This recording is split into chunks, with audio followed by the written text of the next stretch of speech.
Hello all, ఈరోజు మీకు Telangana special ఒక మంచి ట్రెడిషనల్ రెసిపీ అయితే చూపించబోతున్నాను. అది ఏంటంటే మొక్కజొన్న అట్టు విత్ పాలపడియం. దానికోసం ముందుగా లేతగా ఉన్న కంకుల్ని తీసుకొని మిక్సీ జార్లో వేసుకొని దోశ బ్యాటర్ లాగా పట్టి పెట్టుకోవాలి.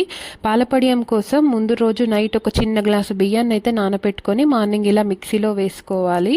చిన్న గ్లాసు బియ్యమే మీకు చాలా ఎక్కువ క్వాంటిటీ అవుతుందన్నమాట. తర్వాత స్టవ్ మీద ఒక కడాయి పెట్టుకొని వాటర్ బాయిల్ చేసుకోవాలి.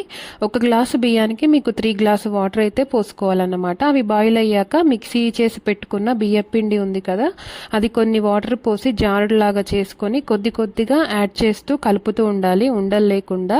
సేమ్ మనం రాగి జావా ఎలా చేస్తామో అలానే చేసుకోవాలన్నమాట. తర్వాత అందులోనే ఒక కప్పు మిల్క్ కూడా యాడ్ చేసుకోవాలి.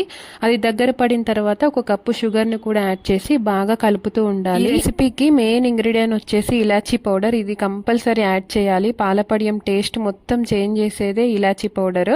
ఇది మాత్రం అసలు మిస్ చేయొద్దు. ఇంకా లాస్ట్లో ఒక కప్పు మిల్క్ వేసి స్టవ్ ఆఫ్ చేసుకోవడమే.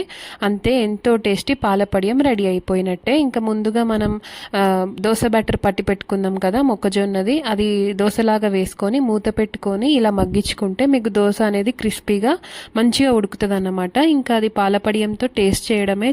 ఇక్కడ మీరు షుగర్ ప్లేస్లో జాగరీ పౌడర్ని కూడా యూస్ చేసుకోవచ్చు. హెల్దీ వేలో పిల్లలైతే చాలా ఇష్టంగా తింటారు. తప్పకుండా ట్రై చేసి మీ ఇంట్లో వాళ్ళకైతే చేసి పెట్టండి.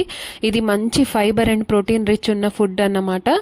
సో వీడియో నచ్చితే కనుక please like and subscribe to my channel.